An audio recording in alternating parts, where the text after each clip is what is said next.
Hey folks, Kathryn here from Research Rockstar, and today I'd like to talk about career planning.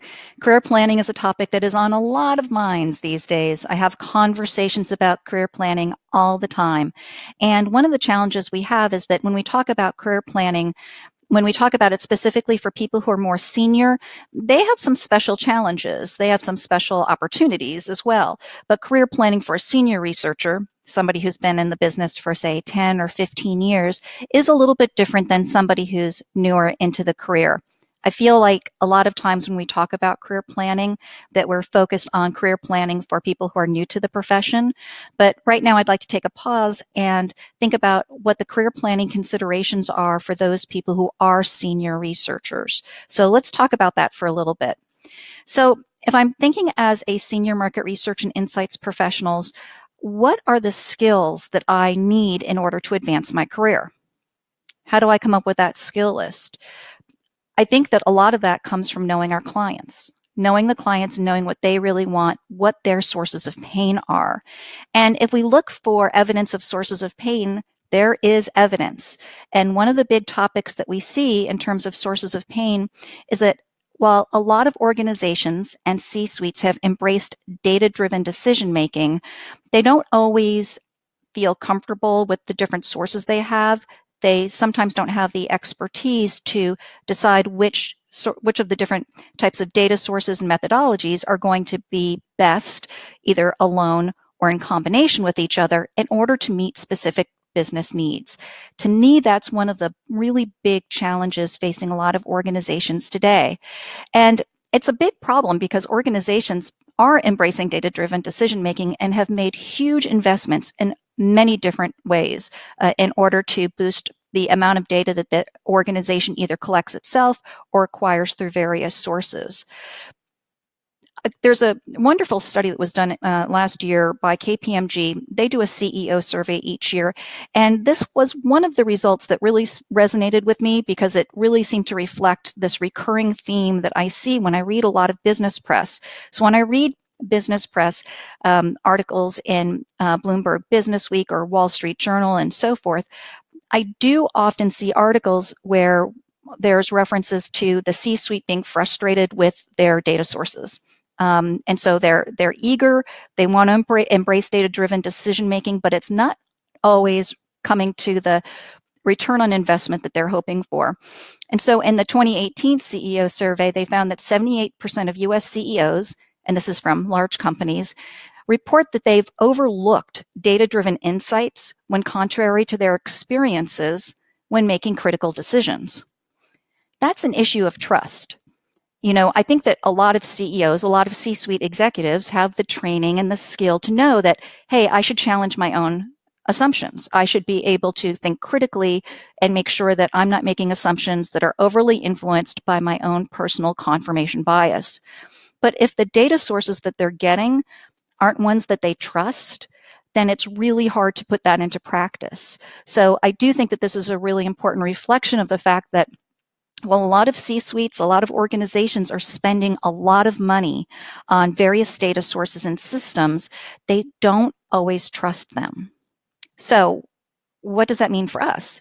Well, to me, if I'm a senior market research and insights professional and I want to understand my customer's source of pain, this is a huge source of pain, and I do believe it's one that senior researchers can take advantage of as they think about their own career planning.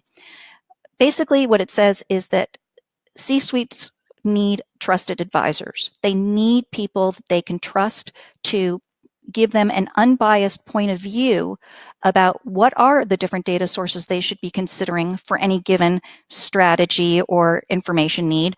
Which ones should they be using alone or in combination? And somebody who can explain it to them in a way that helps them to understand the reliability of those sources, the robustness of the proposed methodology so that they can really trust the data that comes out, right? Because we want them to trust the data. And so I think that this is something that fits well for a lot of senior research and insights professionals. As a senior research and insights professional, you have a lot of experience translating business needs, business questions into market research methodologies. Well, it's the same thing, except maybe for a broader set of data sources and methodologies than we've had access to in the past. Now, I know some market research and insights professionals who really want to be specialists. That's fantastic. If you want to be a senior research and insights professional who specializes in survey research or specializes in qualitative research or specializes in an application, like maybe you're the researcher on market segmentation projects, regardless of methodology, or maybe you're the researcher on customer satisfaction, regardless of methodology. That's great. I think there's a lot of opportunity for specialists. But for some people who are senior researchers, if you're looking to take your career to a place where you're going to have more consultative roles, then I do think that there's an opportunity to adjust your skill set to pursue a career path where the next stage will bring you to that point of being that trusted advisor that C-suites clearly really need these days. And that gets to being data fluent. Now, for those of you who've watched other episodes in this series or read some of my articles over the last couple of years, I've been talking about data fluency since 2017, and it really is important. This idea that because market research and insights is part of a larger information ecosystem, we need to understand what the other data sources are, because we are either going to be competing with them or we're going to be collaborating with them. And so that level of data fluency is going to be important, again, especially for those of you who are looking to have that more consultative role with business executives. So how data fluent are you? Well, a good test is to ask yourself, other than surveys, how many other data sources can you name? So if you're having a hard time thinking of things other than, say, 2 or 3 items, then you probably need to be improving your data fluency, because there's a lot more out there these days that we have access to and that our clients have access to well beyond surveys and focus groups and in-depth interviews. There are a lot of different methodologies and data sources. So let's talk a little bit more about achieving data fluency. What would that really mean? If you were the data fluent advisor that the C-suite was trusting, what would that mean? Well, it would mean that you would know enough about a wide variety of data sources, that you'd be comfortable talking about big and small data sets, quantitative and qualitative, primary and secondary. Now, those things you probably already know, right? If you're a senior market research and insights professional, chances are you're really comfortable with quantitative and qualitative and when to recommend one or the other or how to combine them. And you're probably very familiar with leveraging both primary and secondary research. But what about first and third party data? Do you feel comfortable that you know what the difference is and what the specific sources of those things are? What about online behavioral data? So there's so many sources of data these days. And so part of being data fluent is identifying different types of data sources so that you know when to recommend them for different business needs. So how much do you really need to know?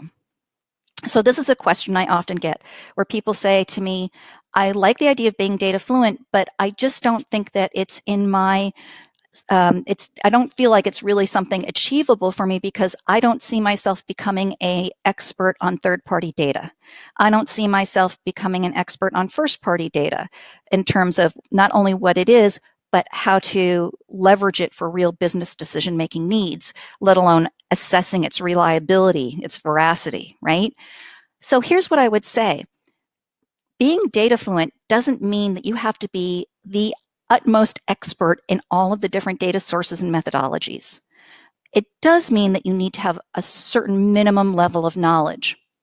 So how much knowledge do you need on some of these topics that may be new to you in order for you to be that trusted data advisor? Well, a model that many of us in the training business use in the education world is Bloom's taxonomy. And this might look familiar to some of you. And basically, this is a model that says that there are different levels of knowledge. For example, it's one thing for me to recall the definition of a survey. It's another thing for me to be able to actually create a survey design, right? So there are a lot of people who know what a survey is. There are far fewer who can really create professional quality survey designs, right?